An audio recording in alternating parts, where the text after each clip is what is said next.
December 19, 1944. Gray winter light filtered through the shattered windows of a commandeered French army barracks in Verdun. Inside, the air was suffocating, thick with cigarette smoke, the acrid smell of bitter coffee, and something heavier: fear. Around a long wooden table sat the most powerful generals in the Allied command structure. Map folders splayed open, pencils gripped in exhausted fingers, ashtrays overflowing with yesterday's anxiety. Not a single man in that room was smiling. 3 days earlier, over 200,000 German soldiers had erupted through the American lines in the Ardennes forest.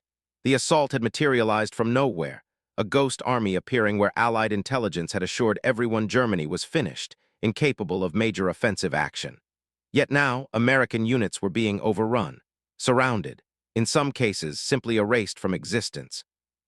Reports of shattered regiments and severed communication lines were piling up faster than anyone could process them. Somewhere out there in the frozen Belgian countryside, the 101st Airborne was encircled in a small town called Bastogne. If that town fell, German armor could tear a gaping hole straight through the Allied front, split the armies in half, and potentially drive all the way to the Channel coast.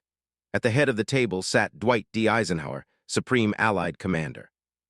He studied the map spread before him, red and blue arrows stabbing into the Ardennes like fresh wounds. The room buzzed with anxious murmurs until Eisenhower raised his head.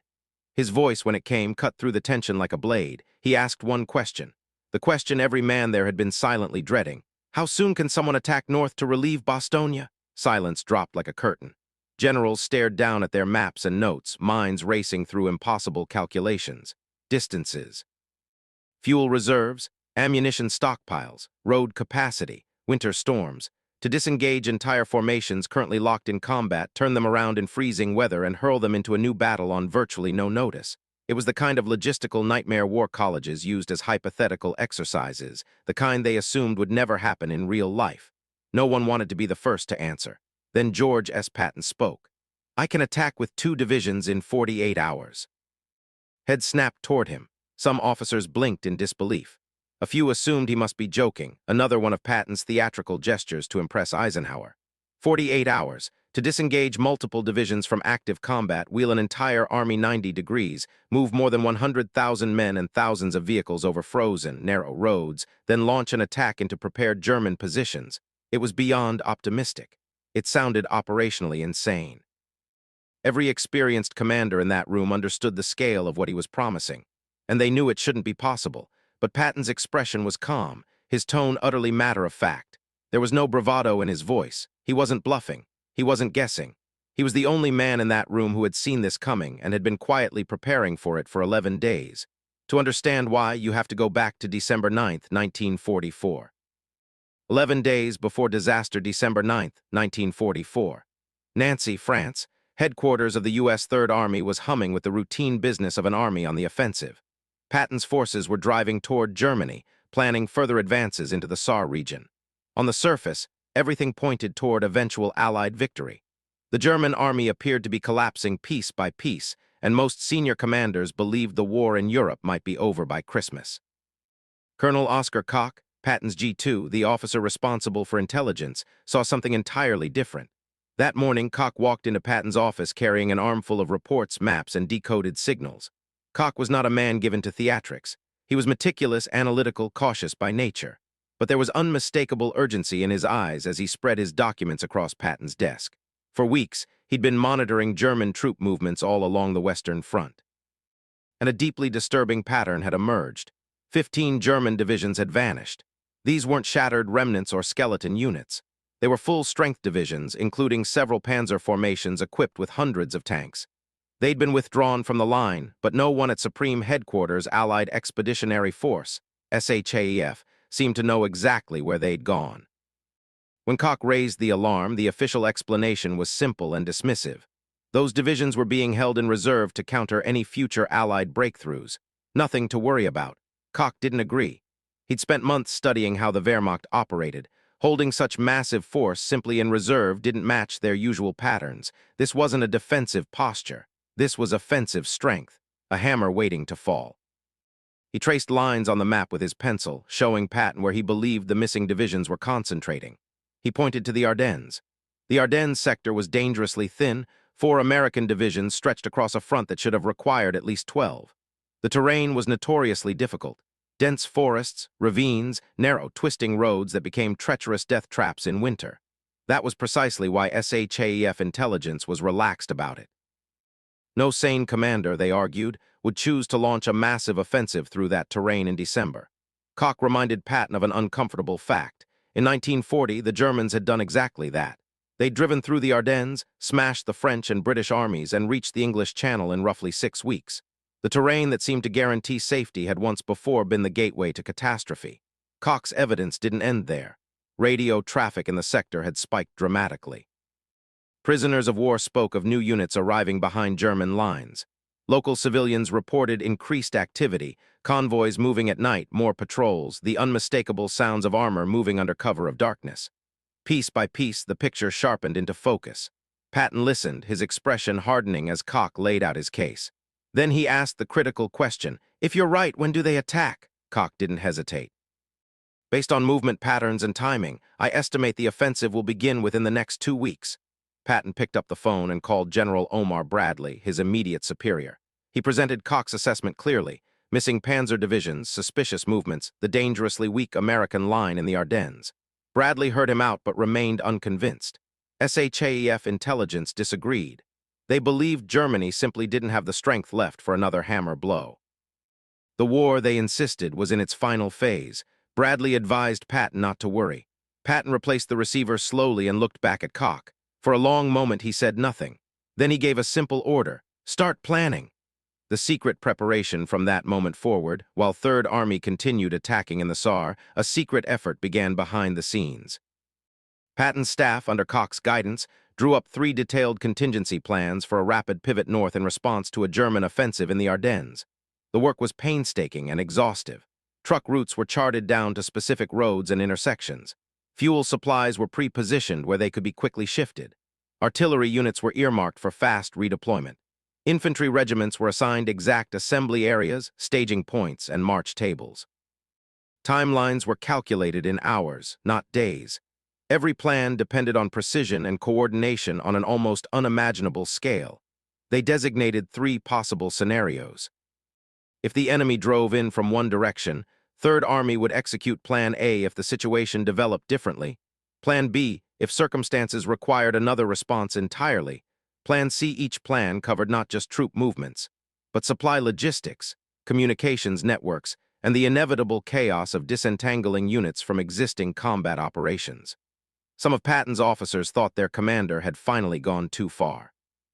Why divert precious time and energy to hypothetical emergencies 100 miles away while they were actively fighting in another sector? Why plan to pull back from an advance they were winning? But they obeyed. They were Patton's men, and Patton trusted Koch more than he trusted the rosy reports from higher headquarters. On December 12th, Patton gathered his senior commanders. He told them something they didn't expect to hear: be ready to disengage from current operations on very short notice. He didn't explain why. He didn't discuss missing German divisions or a possible offensive through snow-covered forests. He simply told them to be prepared. There were exchanged glances and raised eyebrows. No one understood the full picture, but orders were orders. By December 15th, Third Army occupied a unique position among Allied forces. While other commands focused solely on advancing in their own sectors and counting down the days until Christmas, Patton's army alone had detailed plans ready to respond if the Ardennes exploded. The explosion at 5:30 a.m. on December 16, 1944, that explosion came. The stillness of the winter morning shattered as German artillery opened up along an 80-mile front. Thousands of shells rained down on American positions. Communication lines were severed. Forward outposts obliterated. Entire sectors plunged into chaos. Then came the infantry. Then the tanks. 3 German armies, more than 200,000 men, slamming into 4 overstretched American divisions. Units that had expected a quiet sector, perhaps even a rest from heavy fighting elsewhere, suddenly found themselves drowning in fire and steel. At SHAEF and Bradley's headquarters, early reports were initially brushed off as a local counterattack. Only after hours of frantic messages did the true scale of the assault become impossible to ignore. The 106th Infantry Division, new to the front and stationed in the Ardennes for a gentle introduction to combat, was shattered. 2 of its regiments were surrounded and eventually surrendered in the largest mass capitulation of U.S. troops in the European theater. At Third Army headquarters, the reaction was entirely different. Patton received the initial reports, then turned to Koch. He didn't sound surprised. "You were right," he said. "What's their objective?" Koch studied the developing picture, the pattern of attacks, the direction of the thrusts, the importance of road junctions. It all pointed to the same conclusion. Bastogne. From there, the Germans could drive toward the Meuse River and beyond, aiming to split the Allied armies and potentially seize the critical port of Antwerp. Patton nodded once. "Get me General Gaffey. We're executing the contingency plans." While other commands were still arguing over what was happening, Third Army began to move. Units in the Saar started disengaging. Artillery began shifting positions. Traffic officers prepared to reverse the flow of men and equipment northward. The emergency that everyone else had just discovered was one Patton had already prepared for. The Verdun Conference. 3 days later came the conference in Verdun. Eisenhower came into that meeting understanding that the German attack, however dangerous, also presented an opportunity. The enemy had abandoned strong defensive positions and was now exposed in the open. If the Allies could respond quickly enough, they could strike at the flanks of the German advance and turn a potential catastrophe into a decisive defeat for Hitler's last gamble in the West. But speed was absolutely everything.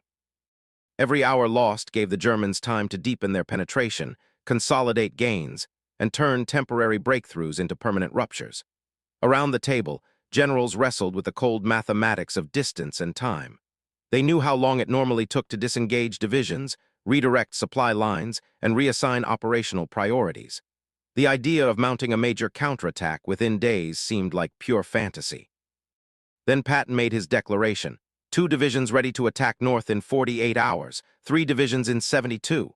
Eisenhower stared at him. Patton's reputation for aggression was legendary, but this was something else entirely. If he promised relief and failed to deliver, the 101st Airborne and supporting units in Bastogne might be annihilated. "George," Ike said carefully, "this is no time for grandstanding. Bastogne is surrounded. If we tell those men help is coming and it doesn't arrive, they die." Patton didn't flinch. "Ike, I've already given the orders. Third Army is disengaging now. I have 3 contingency plans ready. I've been expecting this attack for 11 days. The room absorbed that statement in stunned silence. The offensive that had shocked SHAEF, that had shattered entire divisions, that had seemed to materialize from thin air. Patton had anticipated it. Eisenhower watched him carefully. He'd known Patton for years. He knew when the man was bluffing and when he was deadly serious. This time, Patton was serious. "All right, George," Eisenhower said. "Get moving." Play ball. Patton left the conference, found a telephone, and placed one call to his chief of staff at 3rd Army headquarters. He spoke 2 words, "Play ball." Those 2 words triggered the carefully constructed machinery of Koch's plans. Orders flashed through radio nets and telephone lines. Truck convoys, already organized and positioned, began loading men and equipment. Tanks and armored vehicles rolled out of their current positions, turning north on roads now crowded with southbound traffic. Wounded soldiers, retreating units, and refugees. Traffic control became both high art and brutal necessity as military police struggled to keep the columns flowing in opposite directions. The 4th Armored Division spearheaded the movement, followed by the 26th Infantry Division and other formations. Over 133,000 vehicles would ultimately be involved in the redeployment. Tanks, half-tracks, trucks, jeeps, artillery pieces, fuel bowsers, and ambulances. The weather fought them every step. Snow fell continuously. Roads turned to ice. Engines froze. Men stood beside stalled vehicles in numbing cold, fingers raw, faces stung by merciless wind. Yet the movement never stopped. Night and day, headlights crawled along narrow roads. Command posts shifted. Supply lines twisted and reformed to feed the new axis of advance. Other Allied commands still struggled to fully comprehend what was happening in the Ardennes. Some were only just beginning to organize countermeasures. 3rd Army, by contrast, was already in motion, guided by plans that had been drawn up before the first shell had fallen. By December 21st, the lead elements of 4th Armored Division were in position to attack toward Bastogne. They'd covered more than 100 miles in less than 48 hours, disengaging from active combat and redeploying in some of the worst winter weather Europe had seen in decades. What seemed like a miracle to outside observers was in reality the execution of meticulous preparation. The drive to Bastogne on December 22nd, 3rd Army launched its attack north. The drive toward Bastogne was fierce and incredibly costly. German forces had dug in along likely routes, transforming villages, ridges, and crossroads into fortified strong points. Tank battles erupted in frozen fields, muzzle flashes illuminating the snow. Infantry pushed forward through woods glazed with ice, every breath a cloud in the frigid air. American units advanced, were thrown back, regrouped, and pushed forward again. Inside Bastogne, the 101st Airborne Division and attached troops endured constant bombardment and probing attacks. Supplies dwindled to critical levels. Ammunition was carefully rationed. Medical resources stretched to the breaking point. On December 22nd, German emissaries approached under a flag of truce and demanded the town's surrender. Brigadier General Anthony McAuliffe, acting commander of the 101st, responded with a single word that would become legendary: nuts. The defenders held, clinging to the belief that relief was coming. 4 days later, on December 26, 1944, at 4:50 p.m., 1st Lieutenant Charles Boggess, commanding the Sherman tank Cobra King of 4th Armored Division, broke through the last German positions near the village of Eisenhower.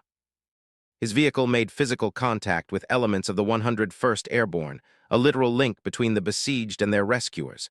The siege of Bastogne had been broken by the spearhead of Patton's Third Army. Patton received the news and immediately telephoned Eisenhower. "We're through to Bastogne." The relief corridor was narrow and vulnerable. German forces struck at its flanks repeatedly, but Third Army held the line. That night, supply trucks streamed into the shattered town, bringing ammunition, food, and medicine.